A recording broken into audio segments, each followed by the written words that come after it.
Welcome, this is Jim, host of the Faith Influencer podcast, where we're going to dive into discussions on faith's role in everyday life, from navigating blended families to overcoming challenges. I'm a husband, a father, a Bible teacher, an advocate for applying faith to everyday life. So tune in as I share personal stories, valuable insights, and practical wisdom. So I have a question for you today. And by the way, this is Jim Cunningham at Faith Influencer. We're back. We're going to dive into this whole area of blended families, but a different direction. So I'm watching a friend on Facebook, and it's like watching a car headed towards an accident. All of a sudden, he meets this lady, and this is all unfolding on Facebook, right? Where everybody lays out all of their news. And she's actually from a total different culture, and they have this big wedding in another country, and he hasn't known her long, and she has several kids. He has a couple of kids almost grown. And so you're watching this play out. So as I'm watching this play out, I'm like, wow, they're traveling. They're people are watching their kids while they go on all of these expeditions, only to discover that about 4 or 5 months later, all of a sudden on Facebook, his status says single. And I'm thinking, what happened and how did it happen so quickly? So he gave an explanation and said that by mistake, he married Psycho Woman. And I laugh at myself at that because guys sometimes do that. But I just am throwing that in to give fair coverage for the guy, but more in this podcast, I'm going to go the other direction. So I got that out of the way. Now let's talk about you marrying the guy. Should you, in your blended family with your kids, should you marry this guy? Absolutely, absolutely no. You should not marry him. Should you bring your kids into? No, you should not. If, and I'm going to answer that if, and we're going to talk about it. So after years of counseling in this area, I've discovered there are so many different issues, and there's no way we're going to cover all of them. But one of the issues that I want to deal with today is the lady who has gone through the divorce, and she has younger children, and she meets this guy. Here's how it usually happens. Usually someone who's well-meaning says, I have a friend I want you to meet. He's a nice guy. He's been through a divorce. He's been through the pain of that. I want you to meet him. She's reluctant, but she agrees. And so they set up a double date situation, and uncomfortable as she gets to know him and not sure should she be talking to this other guy, but she kind of likes it, and her friends are pushing this. So she decides that she has a little bit of interest there, and they continue to have this conversation, and they get closer and closer. And then it comes to the point where they bring their kids together, and their kids like each other. And then what happens? Then they decide, well, we could have a future together. Now, as I'm telling this story, there are so many of you out there listening or watching right now who say, that's my story. And I know it is because I've seen it 1,000 times. And so here's what happens. So then he decides to ask the female, the lady, let's get married. And so she decides to do it, and they get married. Should that happen that way? No.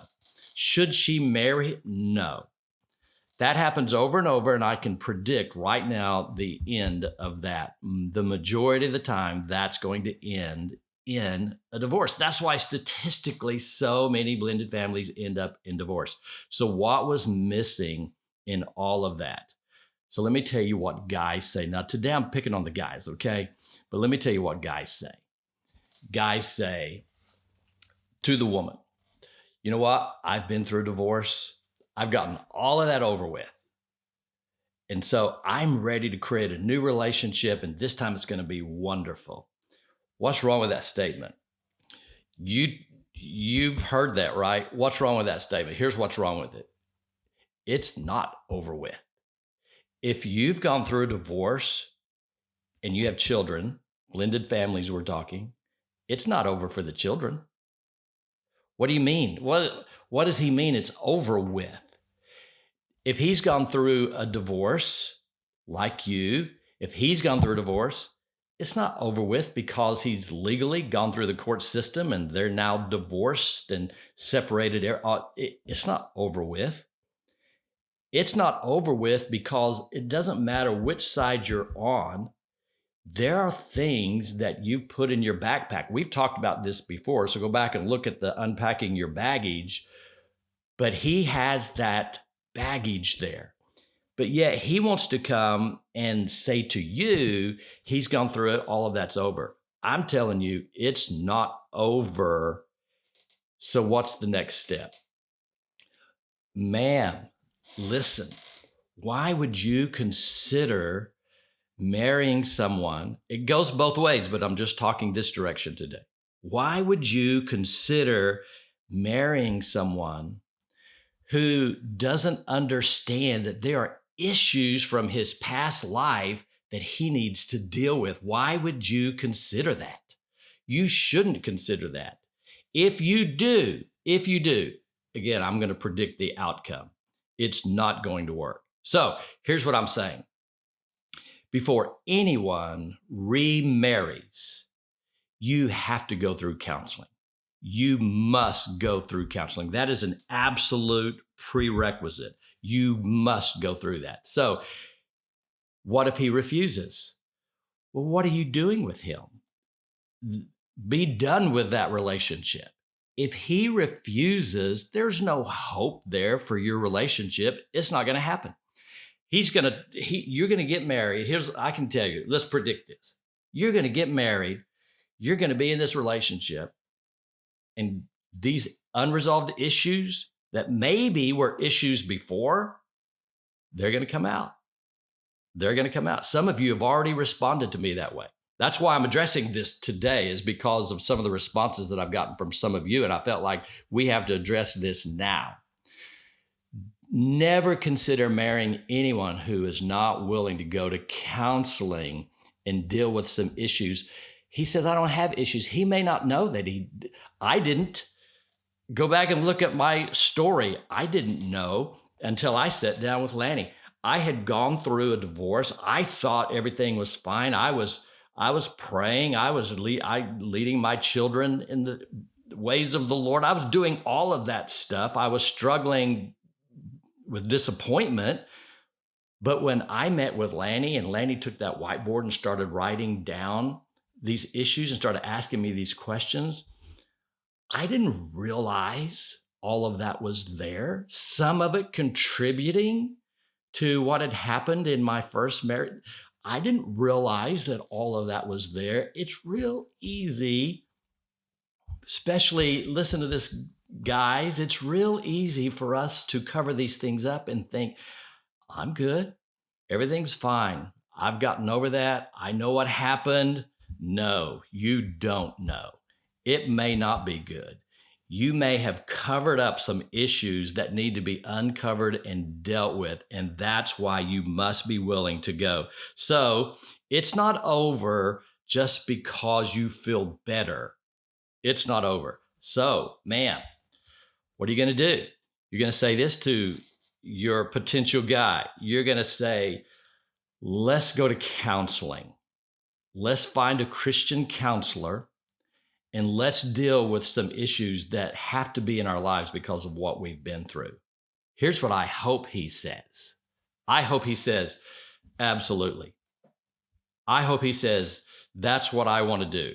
I hope this is what you're looking for. I hope you're looking for a guy who is honest about where he is, who's serious about his walk with the Lord. He's serious about this time having that relationship led by the Lord, and he's willing to lead and dive in and deal with his own spiritual, emotional, psychological world in life. I hope that's the guy that you're with. But if he's not, how do I say this? Run. That's how we say it. Run. Run from the guy who is not willing to deal with issues that he may not even be aware of. So, should you marry this guy? Absolutely not. Now, here's how ridiculous this gets. Let me give you an example. Here's a doctor, and the doctor says, I need surgery. So I'm just going to do surgery on myself. How stupid is that? Isn't that like the guy who says, I know there are issues and I'm going to work on them myself? No. He says, I'm going to read, let's get a book and read it together. Well, fine, do that. But do not give up the direction of going to counseling. You can't do surgery on yourself here. He must be willing to work on it with someone else. And if he's not, then you've got to be willing to run from that situation. So I want to ask you, why does a lady, why do you still insist, because this is what happens, still insist on marrying this guy when he's not willing to sit down with the counselor and work on all of this and not bring it into a new relationship? Why do you still want to marry this guy? Have you gotten honest enough about that with yourself? It happens all the time. It happens all the time. Why do you still want to do that? Because, and you give me some response. Tell me what you think about this, because I'm telling you, this is what happens all the time. Because so often a lady who's gone through a divorce and she has young children is now feeling, not always, but often is now feeling some instability. She has some maybe emotional instability, maybe relational instability. Maybe she came out of a bad situation and her children were hurt, and she oftentimes is looking for a rescuer. So I want to give you a point. I want to make this point. I want you to catch this. The biggest mistake you can make is to think that you can plug someone else into your life as your source of happiness and joy. You can't put another person in that place. That's not their role. Their role is never to make you happy. But that's often what you're looking for. Both directions. A guy is looking for she's going to make me so happy. She's going to bring me all of this joy. No, she can't. You can't put her in that position. She can't be your source of happiness and joy. She says, he's going to bring this to our household. Maybe he will. But you're looking oftentimes for someone who's going to bring in this stability. And can I just say it this way? Sometimes you're looking for a rescuer. Sometimes you're looking for a rescuer. Now, some of you are going to be offended by that, but listen, I'm just telling you, that's sometimes what a lady is looking for, someone to come in and to rescue this family. Well, maybe he can provide some godly direction. I hope that I do that for my family, and I'm in a blended family. But you know what? I was willing to go through counseling, and I was willing to deal with some things before the Lord, and I was willing to make sure that all of that was right before we got married and put everything together. And even after that, there are struggles. There are things that happen, but we're going in the right direction. So, lady, never marry a guy if he is not willing to deal with his stuff, not willing to go to counseling, not willing to meet with someone. And if you have to drag him, if you give an ultimatum and say, listen, I'm not going to marry you unless we go. And he says, okay, I'll go. And you drag him into this situation and he's not into it. He's just there because he wants to marry you. Run. I'm telling you, all of these situations end up in divorce. They do. Run.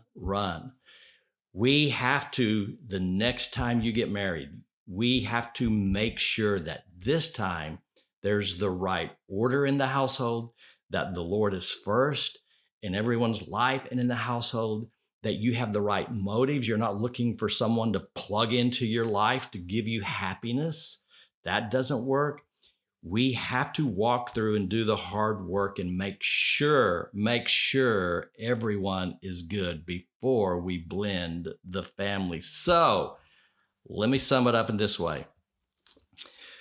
Don't consider marrying the guy until he's God's man, until he's walking in the ways of the Lord, until he really is going to be that spiritual person, that spiritual leader in your household. Don't marry him. We're going to deal with the other side at another podcast, but for this one, we're picking on the guys. Guys, let me say this to you. If you want to step up and be a part of this lady's family with her children and blend your family, then you step up in every area of your life and you lead as a godly man. That gives hope to your blended family. But if you're not willing to do that, don't drag them through what you're about to drag them through. So, all that being said, I'm looking forward to your comments below.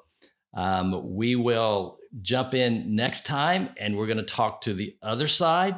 So if you feel left out or I was just picking on the guys today, you're right, I was. But next time we're going to talk to our ladies and go a little further. Thank you for joining us. This is Jim Cunningham with Faith Influencer.